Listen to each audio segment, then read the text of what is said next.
రక్షకుడు. చుక్క పుట్టింది, ధరణి మురిసింది.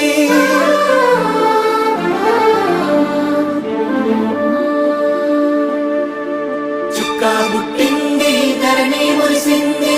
రాజులకు రాజు వచ్చాడనింది. ఆకాశంలోన వెలుగే నింపింది. శ్రీ యేసు పుట్టాడని. ఈ బాలుడే తండ్రి పరిశుద్ధాత్మలతో కలిసిన త్రియేక దేవుడని. ఈ బాలుడే మన పితరులకు వాగ్దానం చేయబడిన మెస్సయ్య ఇతడేనని. ఈ బాలుడే